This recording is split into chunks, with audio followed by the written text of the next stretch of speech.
Good morning po. Welcome back po ulit sa Consi Barcelona Mix Vlog po. Panibagong vlog po na naman natin at magbibigay na naman po tayo ng tips tungkol po sa kaunting kabuhayan kung saan dun po sa pagpa-fried chicken. Ano po?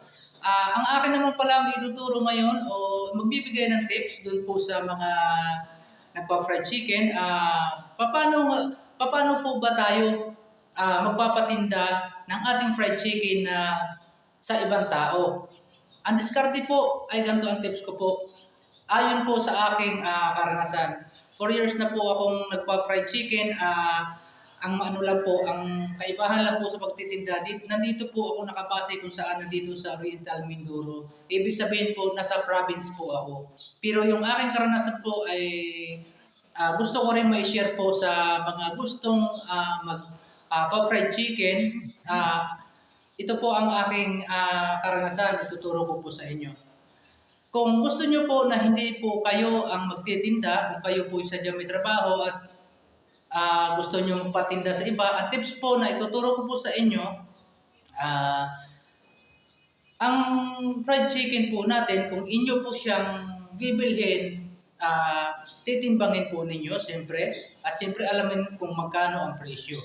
Tulad mamaya, may ipapakita po ako sa inyo, na binili ko dito lang po sa amin dahil wala pong deliver ang aking kinukuha na galing planta. Ang tip ko rin po sa inyo, ang gandahan po yun ay doon po kayo bumili sa planta mismo. Dahil mas mura po doon. Tulad magbabanggit po ako ng isang company na talagang subok na sa buong Pilipinas. Magnolia po ay isa po ang aking kinukuhanan. Magnolia chicken po yun. Maganda po yun. Quality po ang kanilang manok. At medyo mura-mura doon sa atin dito, sa atin sa backyard kung tawagin. Ito po ang tuturo ko po sa inyo ng tips kung papatinda po kayo sa ibang tao. Halimbawa po, kung gusto niyo arawan siya o ilalaban nyo sa per piraso. Pag bumili po tayo ng isang paninda ng manok, titimbangin po natin, tapos atin siyang chachapin. Kailangan po ang chop natin, pare-parehas po, para yung presyo po natin ay iisa lang.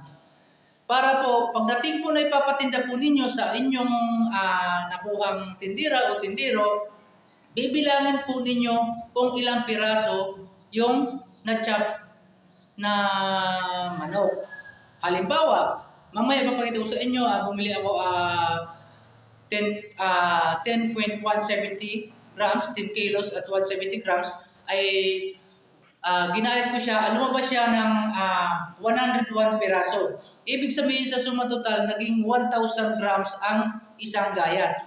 Pero yan po ay hindi masyado siyang 1,000 kasi mayroong medyo pakunti, mayroong 90 grams, mayroong 105 grams o 110, ganun. Pero ang presyo po ninyo, ang presyo dyan, iisa. Halimbawa lang, sa akin po ay 30 pesos. Ngayon, kung magbibigay kayo ng sa inyong tindira, alam niyo na po ninyo kung ilang piraso ang gayat na ipapatinda mo sa kanya. Ngayon, kung halimbawa 30 o 35 per piece, doon naman po malalaman kung magkano ang ibibigay mo sa tindira mo. Halimbawa, bibigay mo ang tindira mo ng ang isang piraso. Ibig sabihin po, alam na po ninyo ang magiging remittance niya. Halimbawa, naubos si fried chicken po ninyo, ay alam niyo na po kung magkano ang magiging income nung tindira ninyo, at alam na rin po ninyo na sa bahay niyo pa lang na bago niyo i-market si inyong fried chicken, alam na rin po ninyo kung magkano ang inyong tutubuin. Ayan po. Ang tips ko pong ito ay ipapakita ko na sa inyo. Bumili ako ng manok. Yun ay nag-iisa na lang po kasi ang aking pwesto gawa ng sobrang mahal ng dati pong 4 at tinagal ko muna yung 3 gawa po ng sobrang mahal ngayon. Alam niyo naman, sobrang mahal ngayon ng manok at ating gasol at ating mantika, hindi na yung ating harina ang ginagamit. Ayan po, tapusin niyo po ang ating video para makita po ninyo ang iba pang tips na aking ipa-plus sa sunod nitong episode. Ito po ay may karagdag pa po, panoorin nyo para din po kayo, mas marami pa kayong makuha ng video. Pag nagustuhan nyo po ang aking video, please subscribe po ang ating subscribe section at pindutin na rin po ang notification bell natin para po updated po kayo sa gagawin natin pang video. Sige po, stay tuned at mayroon pa pong tips kayong Ayan mga kakonsi, ito na po pala yung sinasabi kong bumili nga pala ako dito to sa amin sa isang suki din natin sa binibilan ay yung dito sa ating tinatawag na backyard. Ito po ay 190 po ang kilo.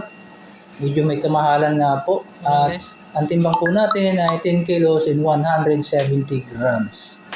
Ayan po, siyempre doon po malalaman natin kung magkano ang kanyang presyo. Ayan, may presyo naman po siya. Ayan po ang ating nagiging puhunan.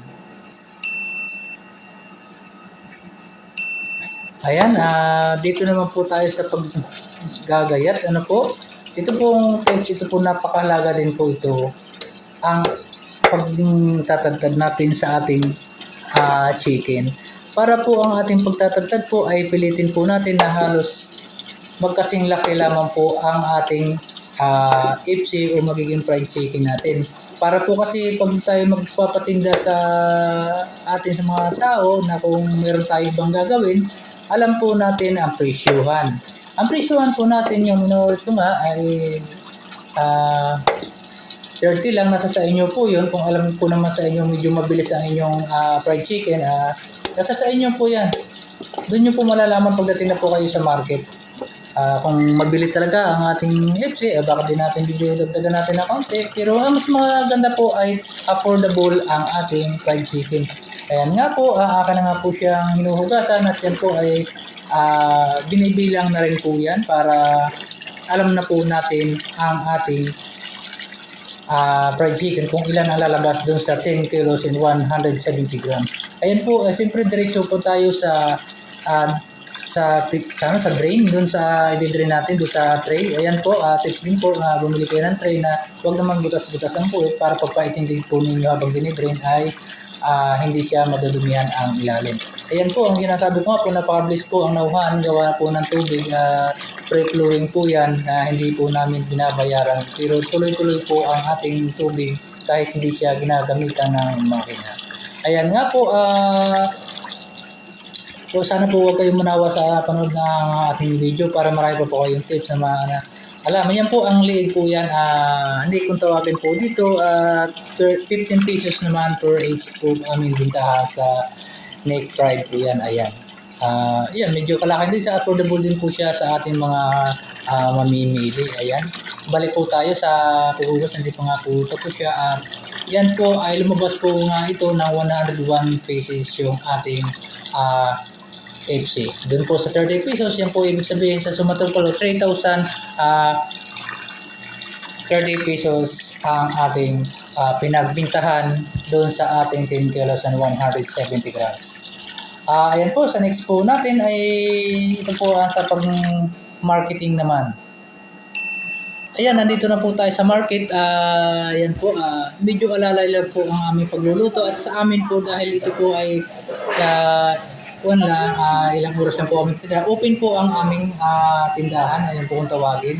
Ayan, dito po kasi libreng mamimili yung aming customer ko anong part ang gusto niya at nasa sa kanya po kung ano ang kanyang pipiliin. Ayan po, namimili na po ang aming mahal na customer at ayan po ay talagang ang gusto po nila mainit. Kaya alalay lang po ang tips ko po, alalay ang pagluluto. Hindi mo lutuin lahat kasi po nalamig po ang ating si FC natin. Ayan po, at sa isa pa rin po yung tips sa atin sa mga kanya po mga cart natin. Ayan. Dati nga po yung apat, medyo kinapos na rin ako sa budget at nagkaroon ako ng family problem. Din sobrang mahal po ang ating binibili. Yan nga. At ito, nandito nga po pala ako sa sa palengke. Pinakikita ko po kasi meron po nag-comment siya nandyan sa screen nyo, nag-comment siya kung saan daw pwede. Sabi sa akin po, pwede daw po sa university malapit na po. Sabi ko po sa kanya, napakaganda po dyan ang pwestuhan. Kaya isang tips pa rin po kung gusto po ninyo maghanap ng pwestuhan, hanapin nyo po malapit sa talipapa o sa palengke o malapit sa school para po marami din po mamimili. Sige, siyempre matik na po yan sa atin na pag tuwing hapon maraming tao, ibig sabihin marami ding posibilidad na bibili din po sa ating product. Ayan po, maraming salamat sa inyong panonood. God bless po. Hanggang dito na lang po ang aking video.